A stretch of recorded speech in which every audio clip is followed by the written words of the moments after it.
Good morning. My name is Lucas Grunmeyer. I'm the opinion editor at the Des Moines Register. My colleagues and I are joined this morning by former Vice President Mike Pence. Mr. Pence, good morning.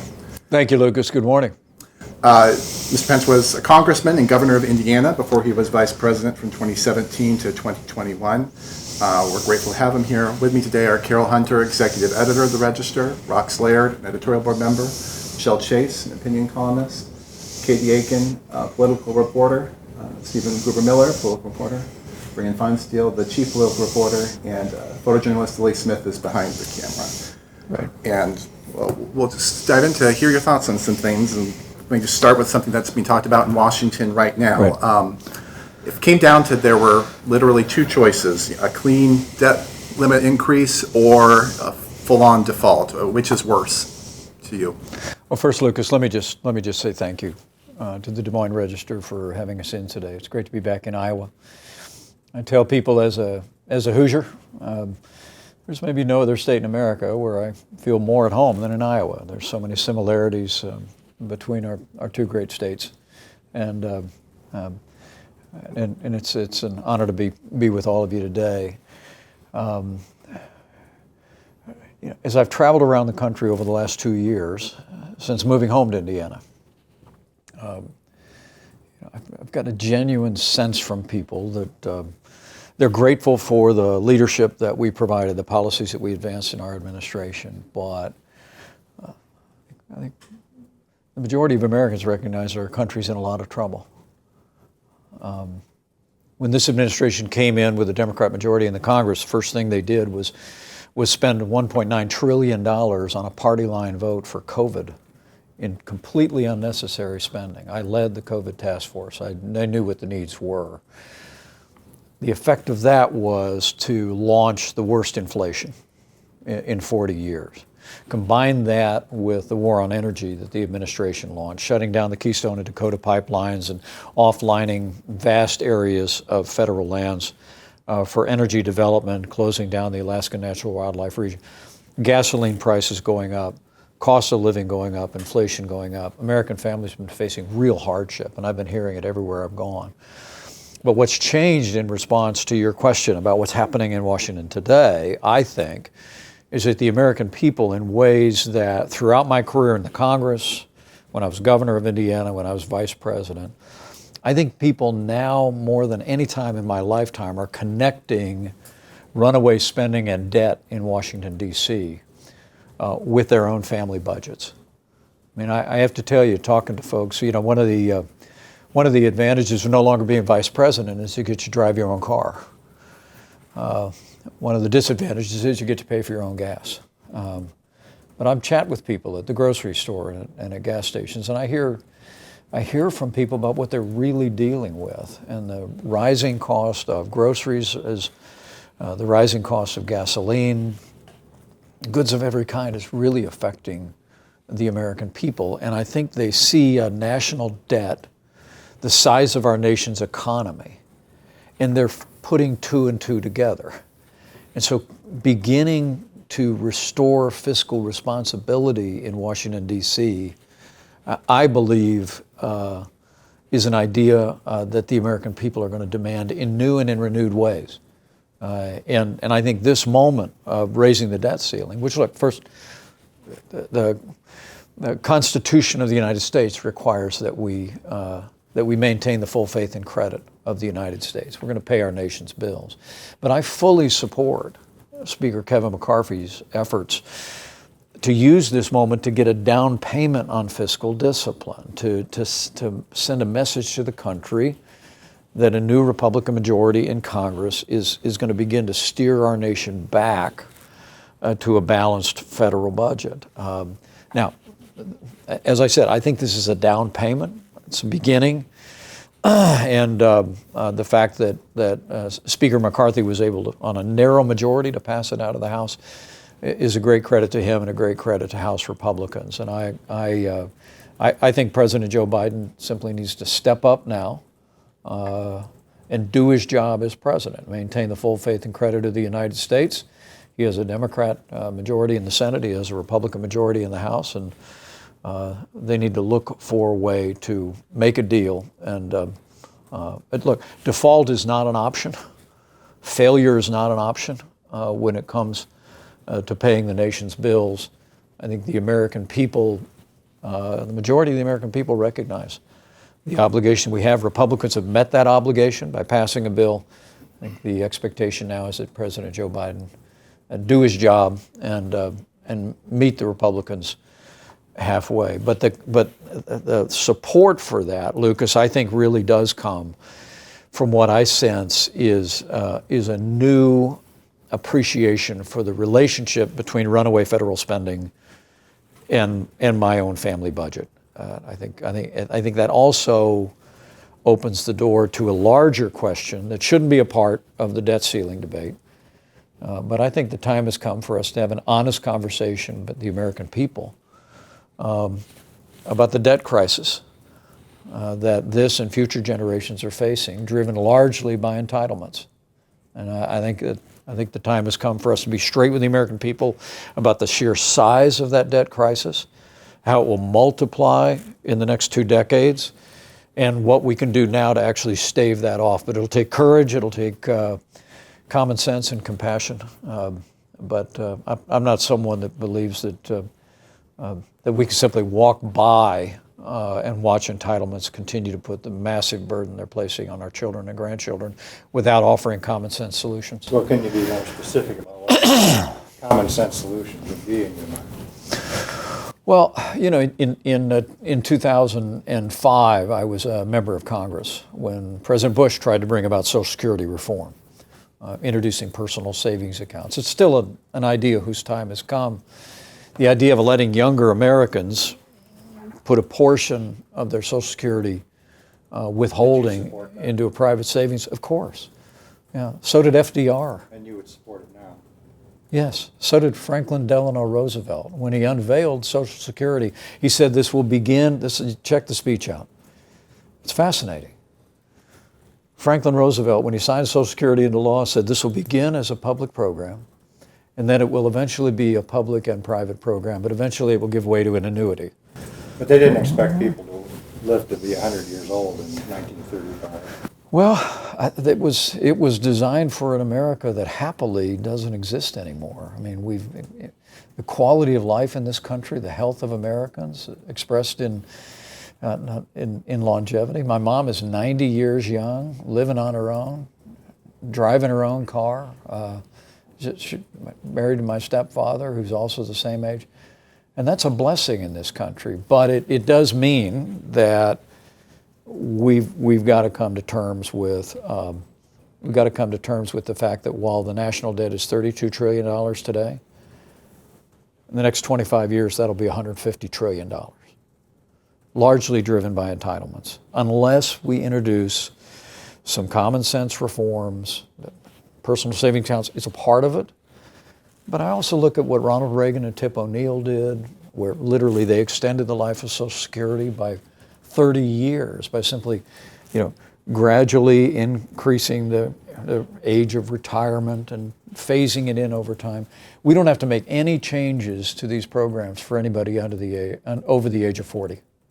But for Americans under the age of 40, most of whom don't think they're going to get anything from these programs, I think we can introduce common sense, compassionate reforms. But for me, it all begins with having national leaders willing to be straight with the American people about the sheer magnitude of the problem. And do you think a Ronald Reagan style compromise on entitlements could be enacted today?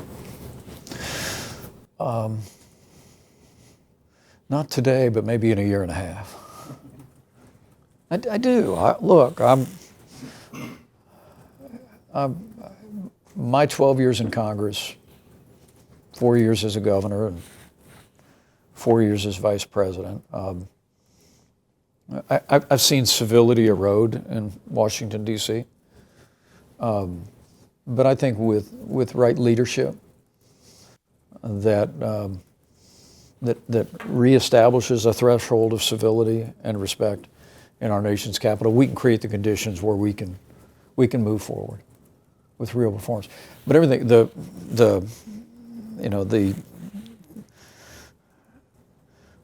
most important party to those negotiations is the American people. And so I think we've got to generate national leadership that first is willing to take the case to the American people. Because I have witnessed in my 20 years of public service, when the American people want Washington, D.C. to do something, they do it. And so I think engaging the public on the sheer magnitude of the problem and the common sense solutions and framing it ultimately, you know, we had 3 granddaughters born in the last 2 years. They're the light of our lives. And I simply can't in good conscience leave this mountain range of debt to them. Because if we wait 25 years to deal with these issues, all the choices are bad. All the choices are bad. But if we act today in a principled way, move forward, we can stave off a debt crisis and preserve these programs and preserve American prosperity. When you cited the Reagan plan, are you saying you would support both increasing retirement ages and revenue for Medicare and Social Security? Well, it doesn't take too long for people to get to revenue. I know. Well, they did. Look, I never met a tax increase I liked, ever. The truth is that growth continues to be the answer. I mean, when we enacted our tax cuts in our administration at the end of 2017, it was projected that it was going to add to the deficit. In fact, revenues have gone up dramatically since the Trump-Pence tax cuts were signed into law, and the corporate tax cuts generated another $128 billion beyond CBO projections. So I think a combination of right policies that have a growing economy, and I think common sense and compassionate reform of entitlements will also send a signal to markets that will also catalyze growth. So I don't think we need to be talking about revenues. What about I think we need to be talking about reform. Say again? retirement age? Well, that was something that President Reagan did and Tip O'Neill did. I think something that you can phase in decades ahead as Americans are living longer and thriving certainly should be on the table. But I really do believe that you begin by explaining the scope of the problem. I think a careful study of American history shows that when the American people get the truth, they have a demonstrated capacity to do hard things. That square their shoulders and meet the moment. And I think they'll do it again in this case. But we can't. Joe Biden's policy is insolvency. He won't even talk about Social Security and Medicare reform. Frankly, my old running mate's policy is identical to Joe Biden's. And to me, I think for the sake of those granddaughters, for the sake of the future of the country, that's just not acceptable. So I'm 39 years old. I'm kind of maybe in that guinea pig generation. You'll probably fight that term. But what should my expectations be for when I'm in my 60s if we do things as you're advocating? Well, let me tell you what if we do nothing it looks like. If we do nothing, by the time you reach the age of retirement, the national debt will be $150 trillion. Full stop. I mean, I'm using CBO numbers based upon the growth of these programs and reasonable growth in revenues. $150 trillion in debt. The only choices we will have at that point would be to cut programs that people rely on, which we should never do. Or double the payroll tax on working Americans and introduce a European-style taxation system, including a value-added tax that would crush the life out of American economy. So that's really the choices that we face. The numbers, I'll tell you, go to budget experts, sit them down, left, right, center, they will tell you that's what the numbers actually do look like. And so first, if we do nothing, if we kick the can down the road in 25, 26 years, that's the America you're going to be facing. Conversely, I think that we could say to Americans under the age of 40, if we will introduce the kind of reforms that will give you a higher rate of return on what's being withheld from your paycheck. I mean, look, we pay out about 1% on what the government holds from your paycheck in Social Security, all right? If we allowed you to take a portion of your payroll taxes and put them into a program, the TSP program is one that federal employees are involved in, all kinds of people associated with the federal government. More than 10 million Americans are in that program now. You could invest it in and this would all be American companies, a domestic fund. If you got 2%, you'd double the rate of return. And so then at that point, we would then have a conversation with your generation about, well, then we could adjust benefits for your generation, but allow you the means to have a higher rate of return on what's being withheld. And I tell people, I think we could replace the New Deal with a better deal. It strikes me that while you're at the tail end, the front end of this generation, rather, tail end of mine, I think this generation, this freedom generation that has been grown up with these phones in their pockets and managing their whole world and information at their fingertips, would be very excited to have the opportunity to manage their own retirement fund and to be able to watch it, monitor it, see how it's performing.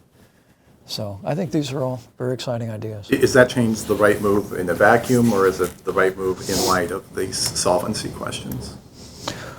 Well, I tend to think that I believe in the power of the free market. So yeah, I'm always in favor of harnessing free market principles. We did that when I was governor. I introduced the first consumer-directed health care on a broad basis in Medicaid in Indiana. We actually got the Obama administration to agree to a waiver that allowed us to introduce health savings accounts in Medicaid in Indiana. It's been a colossal success. But again, that's a market solution. But I think the urgency here is all driven by a debt crisis that we're just not talking about. Now, people on the street are talking about it. I was just over at the machine shed, and people are talking to me about the debt crisis. I mean, people see it. And as I said, I think they're seeing it in their family budgets. And I think they long for leadership that'll be straight with them. You said your former running mate's policy on this is identical to Joe Biden. It is. Are you saying that Donald Trump's policy on Social Security is insolvency? Well, I think that both Joe Biden and my former running mate have made it clear that they won't even discuss Social Security or Medicare reform, and I just think that's unacceptable. I think that policy is insolvency, and I think it's particularly, and let me focus on the President of the United States first. We have an 80-year-old president who I think would be in a unique position to say to the American public, we need to reform these programs, and to say to his party that we need to reform these programs.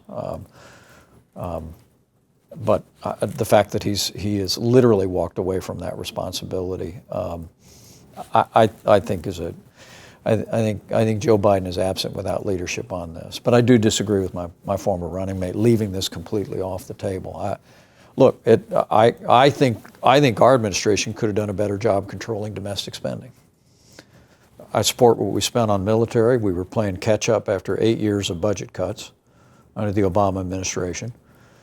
I support what we did on COVID, supporting families and businesses. But in between those two numbers, we could have done a better job controlling spending, and we could have raised this issue with the American people. Whatever role we're playing in the future, I promise I will. We're going to spend a lot of time on policy, but I do want to ask what considerations are on your mind as you look at the Republican presidential nomination contest and whether you want to be a part of that. Well, for me, it's not about politics. It's about a sense of calling. Years ago, a friend said to me, there's two kinds of people in politics, people that are called and people that are driven. I've been both. I mean, I try and be candid about that in my memoir that came out last fall. When I started in politics, I got involved in a couple of hard-hitting campaigns, a lot of negative politics, and I ended up reflecting on that, not just as a conservative, but as a Christian, and coming to the conclusion that if we ever had the chance to run for office again, we'd run in a different way. First in a way that honors God, then informs the debate, and then worries about winning and losing. And a decade later, when the opportunity to run for Congress came around again, we aspired to do that. However imperfectly, we've sought to run campaigns that we could be proud of. We were elected to Congress 6 times, elected governor, and I always try to carry myself that way as vice president. But as my family and I have thought through where we might contribute next, it's discerning that sense of calling. I will tell you, we've gotten a lot of encouragement. Did again this morning here in Des Moines from just people on the street, people at a restaurant. And, as I said, it's a very humbling thing when people encourage you to seek the highest office in the land. But for us, it ultimately comes down to what we feel called to do, and then I think the future will take care of itself. Is there a calendar on calling? I got a calendar on calling. Sure I do, yeah. I think anybody serious about seeking the Republican nomination for President of the United States would have to be a candidate before the end of June. I feel like you would owe to the people of Iowa and New Hampshire and South Carolina and all across the country a clear sense of your intentions before we get to the 4th of July. You've said we have a national interest in supporting Ukraine resisting the Russian invasion. Can you help me understand the outer boundaries of that interest? Sure. Obviously, it's not unlimited. Sure. Well, first, let me begin by saying I think the fact that we made historic investments in our national defense, we gave our military what they needed to take down the ISIS caliphate. We moved against Qasem Soleimani, and we sent cruise missiles not once but twice into Syria. All contributed to a message of American strength that created the conditions where our administration was the only administration in the 21st century where Russia did not even attempt to redraw international lines by force. They did it in Georgia in the Bush administration, and those Russian tanks are still there. They did it in Crimea in the Obama administration. And while I remember in 2017 I was sent over to Eastern Europe because there was a major Russian mobilization along the border of Eastern Europe. And I was sent to give speeches in Estonia and Latvia and other nations in Eastern Europe just to send a message of American resolve and strength. And Russia never moved. I think literally we prove that when America is strong, the world is more peaceful. But I think in the wake of the disastrous withdrawal from Afghanistan, in the wake of budget cuts in the first 2 years in our military, and in the wake of a capitulation posture toward Iran in the Middle East, weakness arouses evil. And I really believe that the policies of Joe Biden and this administration have emboldened the enemies of freedom around the world. Now, that being said, there's one person responsible for the unprovoked, unconscionable invasion in Ukraine, and that's Vladimir Putin. And Vladimir Putin must be held to account. But I believe that from the very outset that it's been essential for us to provide the Ukrainian military the support they need to repel the Russian invasion and restore their sovereignty. First, I believe that because I believe in what used to be known as the Reagan Doctrine, which was expressed in a State of the Union address in 1985. Ronald Reagan essentially said it'd be the policy of the United States that if you're willing to fight the communists in your country, we'll give you the means to fight them there so we don't have to fight them here. And I think giving Ukraine a military willing to take on the Russian military, giving them the means to repel and erode the Russian military is absolutely in the interest of freedom in the world, but it's also in our national interest, no question at all. I also think, look, America is the leader of the free world. We're the arsenal of democracy. I think we have a moral obligation to stand with the people of Ukraine. They're not a treaty ally in NATO, but they're an ally of this nation, and I think we've been right in the last 2 years to marshal international support. That being said, I think the Biden administration has been slow in providing military resources. Not surprising. Under Barack Obama, they cut off military aid to Ukraine. We reestablished that. We provided Javelin missiles. We began to provide military armament to the Ukrainian military. It wasn't until after the initiation of hostilities that the Biden administration began to provide weapons again to the Ukrainians. But along the way here, they've been slow. We promised 33 Abrams tanks in January. We're sitting here in May, and they're being told they're going to get those tanks in November.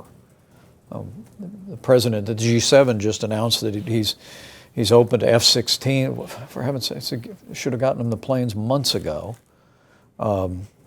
Joe Biden said in his State of the Union address that we're there as long as it takes. My position is it shouldn't take that long.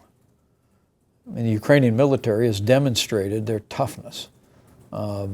If we provide them and other Western nations at our urging, provide them with the resources that they need, I believe that they can repel the Russian invasion. And lastly, the reason that's in our national interest is, number one, as I said, I think restraining Russian aggression is in our interest. Anybody that believes that if Vladimir Putin were to overrun Ukraine, that he would stop at Ukraine, has, as we say back in Indiana, another think coming. I don't think he has any intentions of stopping there, and it would not take long for the Russian military to cross a border where American servicemen and women would be required to engage under Article 5 of our NATO treaty. The second thing is, I think repelling Russia from Ukraine is the most effective way to restrain China's military ambitions in the Asia-Pacific. I mean, in my judgment, there's no question. And I have met Vladimir Putin and looked him in the eye. And I have met President Xi, stood closer to him than I am to you. And I would tell you, these are two men that only understand strength. And if we demonstrate American and Western strength in Ukraine, I believe that'll send a message to China with regard to their military provocations in the Asia-Pacific, most especially in Taiwan, more clearly than anything else we could do. So that's why it's the right thing to do. It's in our national interest, and I think it's also in the interest of peace in the world that we continue to provide Ukrainian military support. And just to quickly put it in terms of how I phrased the question, it seems like in your mind we're not anywhere near a threshold of military or monetary aid that would be too much. Well, look, I'm a big believer in accountability, and I have every confidence in talking to leaders in Congress with whom I served that we're scrubbing those resources. We're watching where the funding goes, or the purchase of American weapon systems that are going in to Ukraine. But look, anybody that says that we can't provide Ukraine with the support they need to repel the Russian invasion and solve problems here at home, like the crisis at our southern border, has a pretty small view of the greatest nation on earth. We can actually do both. And I don't think it's an either or, and I do believe, ultimately I believe it's, my wife and I traveled into Ukraine 1 month after the initiation of hostilities. We were with a Christian missions group called Samaritan's Purse. We traveled to encourage relief workers who were working on the border of Ukraine and Poland, and when we arrived, we were told The Ukrainian government had waved us in and told us we could go to a relief center 10 miles across the border. We did. I saw sights I thought I'd never see in my lifetime. You know, vast throngs of women, children of every age, no men, making their way in crowds into these refugee centers. They were scenes that I've seen in black and white images from Europe in the last century, but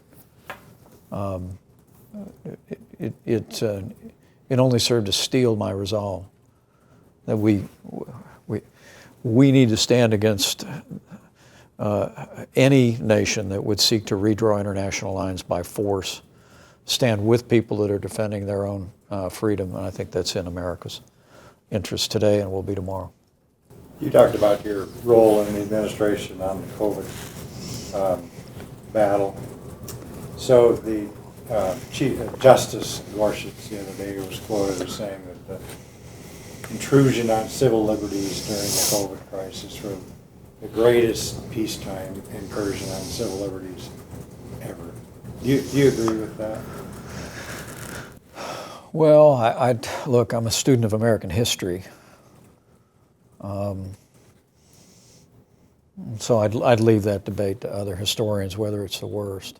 But I would tell you, I was deeply disappointed when Democrat governors around the country took the temporary measures that we imposed early in the pandemic to ensure that our hospitals would not be overrun, and then use those to lock down their economies and particularly to close schools in the long term. Our administration, our CDC, never recommended that schools be closed, ever. And yet there were Democrat governors around the country that took the measures that we took early, the 15 days to slow the spread, and extended that for another month. Those were measures exclusively done so that we could ensure that we would have the medical supplies, the ventilators, the testing, everything necessary to meet the moment. And then they made that policy, and that was never what it was for, and it was an intrusion on our freedom and our liberties. Well, no, I don't want to get into a historical debate. I think of Japanese internments. I think of great challenges we've faced in the struggle for a more perfect union throughout our history. There might be some others.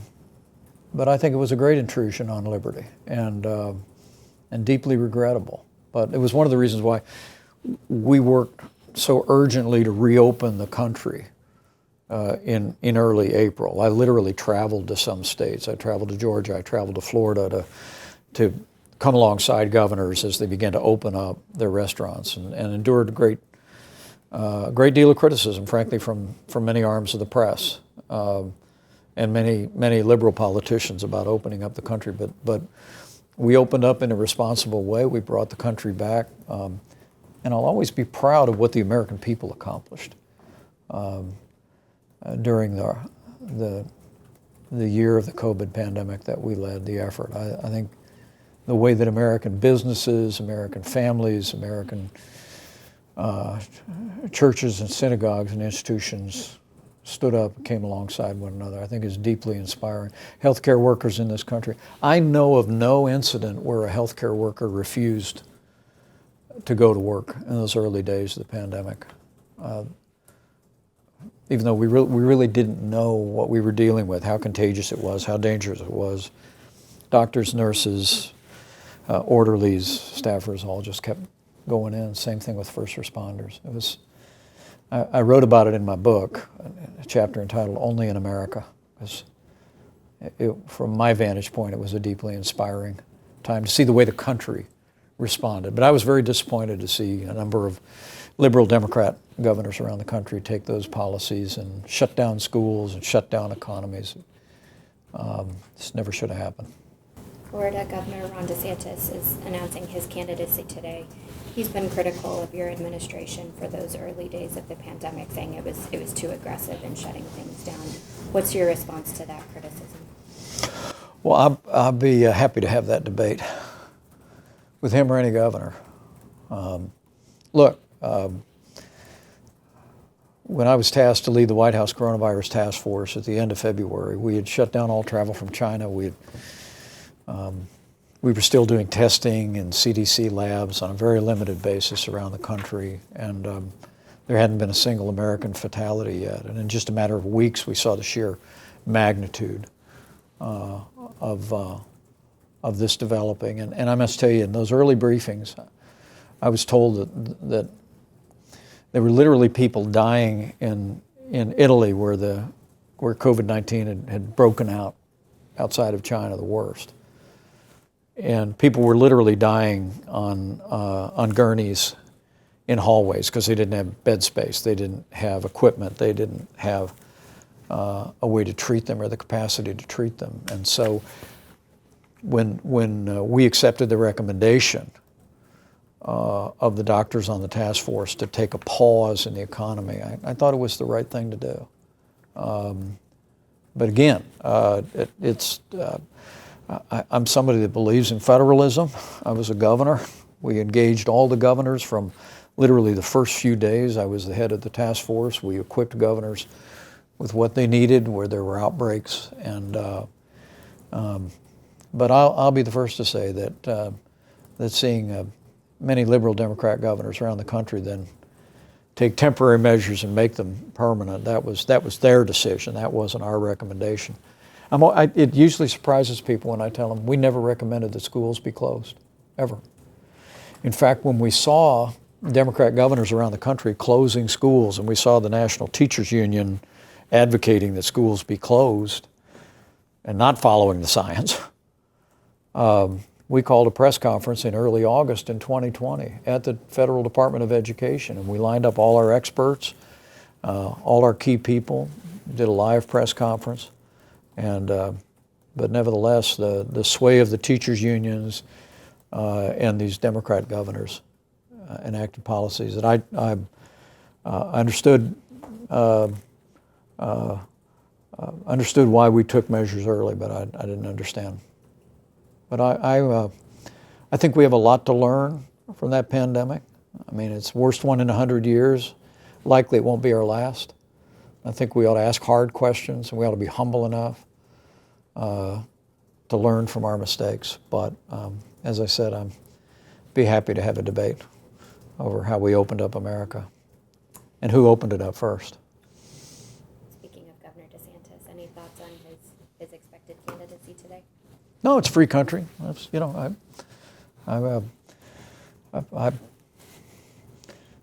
I'm always incredibly humbled when people encourage me to seek the highest office in the land. You know, I'm just a small town guy from southern Indiana. I grew up with a cornfield in my backyard. My grandfather was an Irish immigrant. I wish him well. I wish his family well. Mr. Pence, it's Iowa, so of course we're going to ask you an ethanol question. It's Mike. Call me Mike. Okay. The Iowa Utilities Board is going to be making some big decisions soon about carbon capture pipelines. They'd be connected to ethanol plants and liquefy carbon, take it away, sequester it. Yeah. This would be heavily subsidized with tax credits.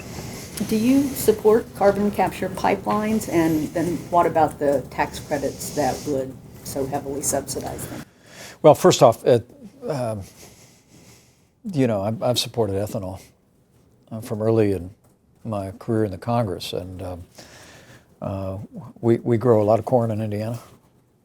I've seen the way that ethanol has become such an important element of our energy picture, but I've also seen, the way it's diversified our agriculture economy and really, supported heartland communities, and so I'm very much for it, been a champion for it. Was in more than a few meetings when Senator Chuck Grassley and Senator Joni Ernst came into the Oval Office to talk about the latest debate over ethanol. I'll never forget the time. The president was behind the Resolute desk. I was sitting to the right of him. And, Senator Grassley and Senator Ernst were sitting right across the desk, a lot of staff around him. Senator Grassley, never a shy and retiring man, was letting the president know exactly what needed to happen, and And he finally looked at the president and leaned over and said, "And Mr. President, I want you to know I'm not yelling. This is just the way I talk." And he was making his point, and I was cheering him on the whole way. But because I really believe in that ethanol has been an incredible, no pun intended, additive to the American agricultural economy and to great places like Indiana and Iowa. With regard to carbon capture, I'm fascinated by the technology. I really am. I really do. Look, I reject the radical left's green agenda. Ever since Barack Obama,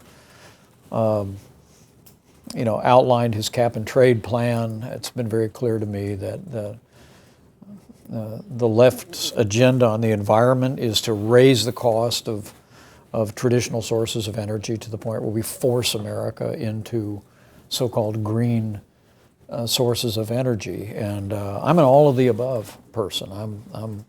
I'm coal, oil, natural gas. I think we ought to be doing more on nuclear power. I think we ought to be looking at renewables and continuing to develop renewables. You don't need to drive too far into Indiana from Chicago to know that we have a lot of windmills in Indiana, just like you do here in Iowa. So, but I just categorically reject the left's green agenda that would cause utility rates to rise for families and businesses in America to drive their left-wing agenda. I believe in American innovation. I think the carbon capture technology is fascinating, and it's one more way that we can talk about reducing CO2 through innovation and not government coercion.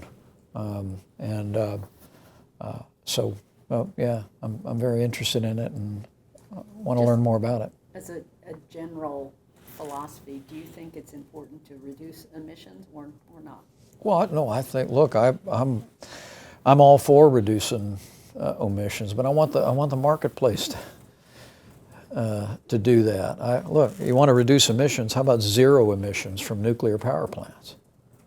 And yet, for reasons that are incomprehensible to me, the American left has for decades now been hostile to nuclear energy in this country. And I understand that. I'm old enough to remember what the arguments were and 3 Mile Island and this place called Marble Hill in Indiana. I get all of it. I understand it. But the technology has advanced so greatly that if we're really serious about reducing our carbon footprint, then let's do it through innovation, not through government coercion. The left's agenda is to drive the American economy through a combination of coercion and tax subsidies, for instance, on electric cars and batteries, most of which are made in China, into some new green economy. When I think the American economy, look, in our administration, we had the cleanest water, air, and land in American history. And we did it by still respecting private property, preserving the free market, promoting American innovation. I still think it's the way forward. You mentioned kind of the incentives and levers that government uses. It's very prevalent in the energy sector, whether it's for batteries or electric cars or wind turbines and solar. Right. Where do you think the government should be investing its dollars? I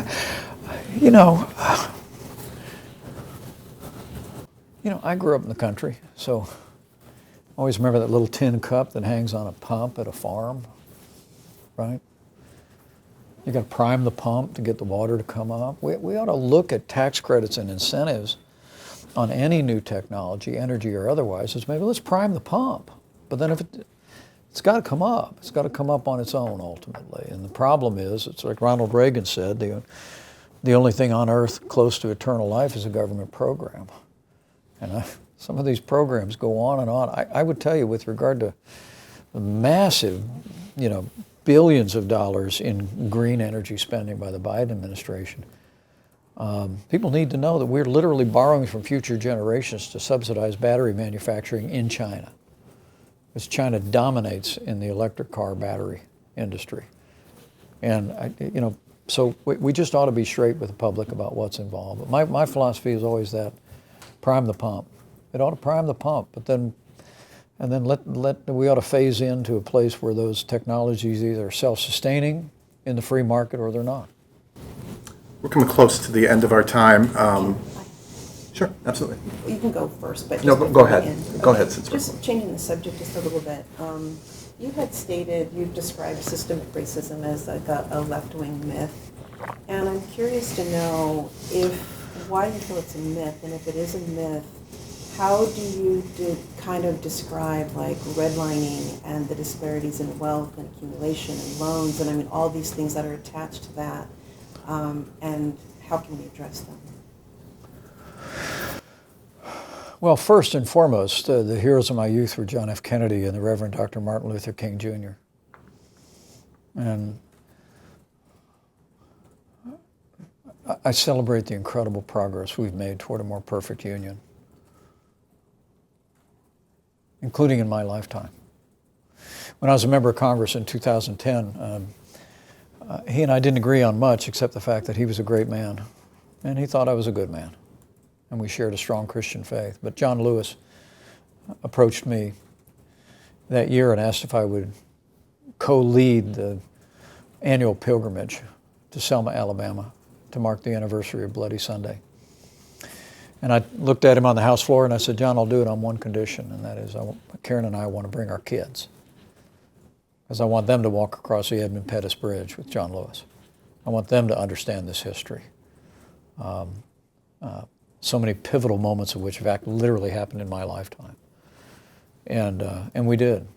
And so I celebrate that. I never diminish the scourge of racism in American history. I never diminish the price that we paid to end slavery in this country. 600,000 Americans fell in a bloody civil war. I never diminish the challenges that we faced leading up to the Civil Rights Act. But I think that broad-based decision or that grouping has been used on both sides, meaning I feel like the counter is that America is a racist country.